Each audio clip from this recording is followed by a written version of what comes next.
Dünyanın en çok üretilen uçaklarından biri ama Türkiye'de hiçbir zaman uçmadı. Hangi uçak mı? Ayrıntılar birazdan Kaptan Baha'da.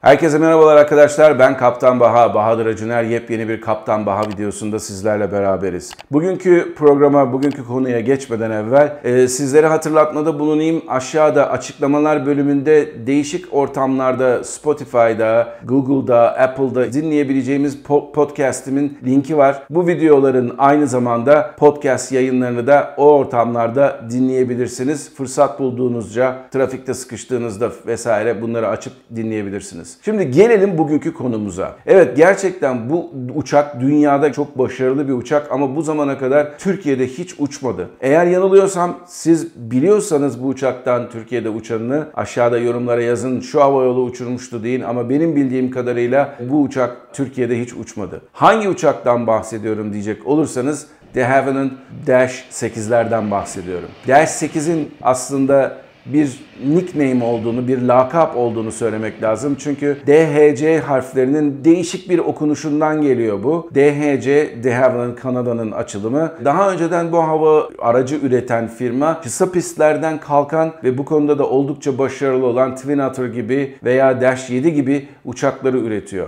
Dash 7 gerçekten başarılı bir uçak ama çok özellikleri sahip bir uçak. Gerçekten stall kapasitesine sahip.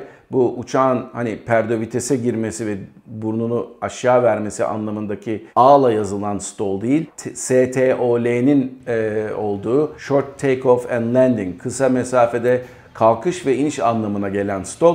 Gerçekten stall bir uçak Dash 7 ama Dash 7 aynı zamanda 4 motorlu. 4 motorunun verdiği bakım maliyetleri ve yakıt maliyetleri de bunu çok popüler bir uçak yapmıyor. Ancak burada pazarda bir boşluğu görüyor De Havilland Canada. Ne görüyor? Diyorlar ki işte bakıyorlar turboprop uçaklara gerçekten ihtiyaç var ama turboprop uçaklar arasında bakıyorlar ki modern bir üretici yok. O zaman biz bu piyasaya girelim ve Dash 7'nin gövdesini alarak 2 motorlu bir turboprop dizayn edelim diyorlar. İlk olarak 1980'lerin başında yapıyorlar bu olayı ve gövde dizaynı 3 aşağı 5 yukarı aynı olmasına rağmen kanatları biraz değiştiriyorlar. 2 tane motoru da yine Pratt & Whitney'den alıyorlar tıpkı Dash 7'de olduğu gibi ve Dash 8'de de Pratt & Whitney'nin 100 serisi motorlarıyla uçağı lanse ediyorlar. İlk olarak 37 ila 39 kişi, ne kadar yoğunlukta koltukları koyduğunuza bağlı, 2+2 şeklinde koltukları olan güzel bir uçak tasarlıyorlar. Hub'lardan, yani havayolu merkezlerinden, işte Toronto'dan, Montreal'den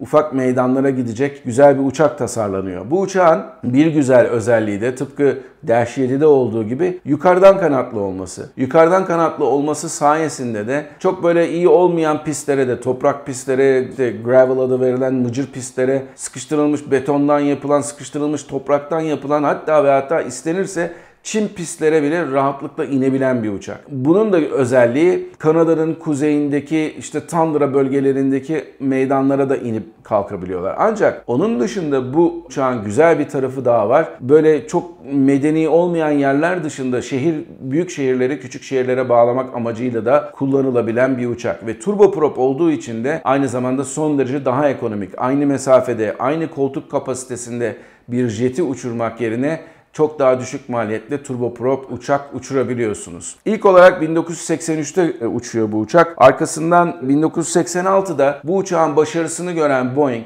ve aynı zamanda da Kanada pazarında söz sahibi olmak isteyen Boeing, De Havilland Canada'yı satın alıyor. Bu aynı zamanda Boeing'in bir ürün entegrasyonu açısından önemli bir aşama. Çünkü siz bir yere gideceğiniz zaman, uçak satacağınız zaman, bakın ben size 747'den tutun en aşağısında Dash 8'e kadar uçak verebiliyorum diyebilmek de mümkün. Bu bir pazarlama avantajı veriyor Boeing'e. Bunun da Bir de politik yanı var olayın. Politik yanı da şu: Boeing bu firmayı aynı zamanda mali olarak da destekleyerek bir mesaj vermeye çalışıyor. Özellikle de Air Canada'nın, o zaman devlete ait olan Air Canada'nın yeni bir uçak siparişi yakınlaştığı zamanda. Bu bir anlamda, bak ben senin şirketini satın aldım, şirketini kurtardım ve onu da daha da geliştireceğim.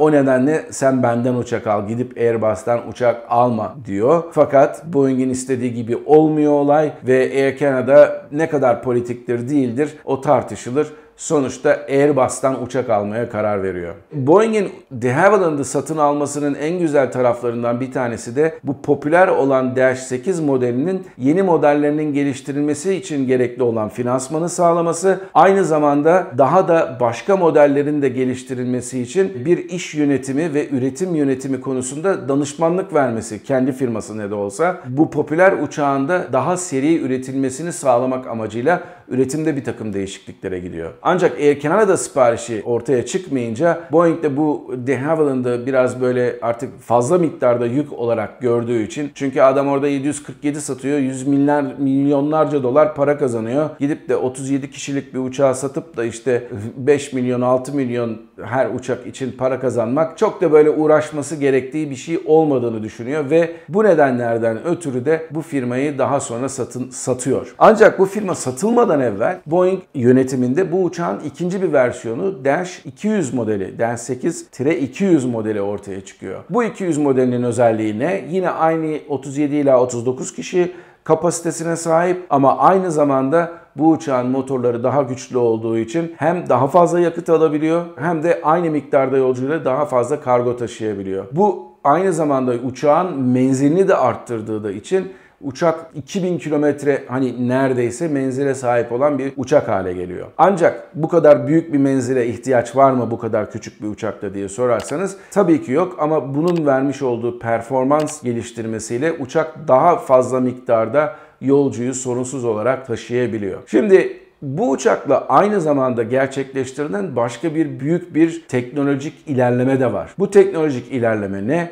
Turboprop uçaklar bizim Türkiye'deki tabiriyle pırpır sayılırlar. Pırpır uçaklar gürültülüdürler ve aynı zamanda sarsıntıya da yol açarlar o pervanelerin sürekli dönmesinden ötürü. İşte bunu önleyecek bir sistem geliştiriyorlar ve bu geliştirilen sistemi de Q200 modeli olarak adlandırıp 200 modeliyle beraber ortaya çıkartıyorlar. Aynı zamanda bu uçağın biraz daha fazla yolcu kapasitesini sağlamak amacıyla yaklaşık 55 kişiye kadar arttırılabilen yolcu kapasitesiyle 300 modeli ortaya çıkarılıyor. Gövde 3.4 metre kadar uzatılıyor.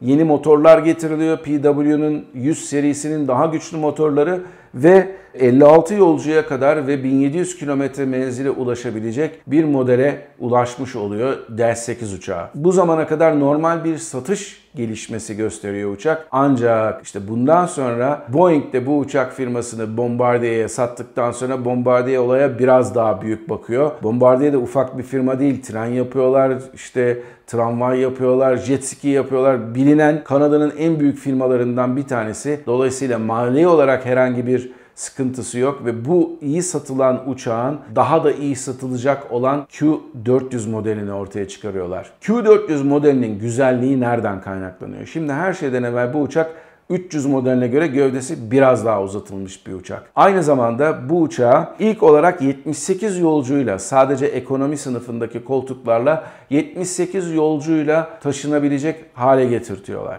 Şimdi 78 yolcuyu siz turbopropla ufak meydanlardan değil ama yine büyük meydanlardan da işlettiğiniz takdirde özellikle 1000 milin altındaki, yani 1600 kilometrenin altındaki uçuşlarda siz bu uçaklarla daha çok kar elde edebiliyorsunuz. Çünkü jet uçakları her ne kadar rahat olsalar da, gürültüsüz olsalar da bunların uçuş maliyetleri çok daha yüksek. Özellikle kısa mesafelerde koltuk başına maliyetleri bu turboprop uçaklara göre çok daha yüksek. İşte bu noktada bu uçak devreye giriyor ve bakıyorlar ki bu gerçekten bir devrime yol açıyor. Nedir olay? Her şeyden evvel turboprop uçaklar neydi? Rahat değillerdi. Ama bu uçağın içi gerçekten rahat. 2+2'de rahatlıkla yolculuk yapabiliyorsunuz. Turboprop uçaklar gürültülülerdi. Hayır, bu değil. Çünkü Q400 modeli aynı sistemi de kullandığı için gerçekten içerisi son derece sessiz bir model haline geliyor. Bir bir turboprop uçağı haline geliyor. Aynı zamanda sarsıntıda da ortadan kalktığı için neredeyse bir jet rahatlığıyla siz gitmiş oluyorsunuz. Tek farkı uçağın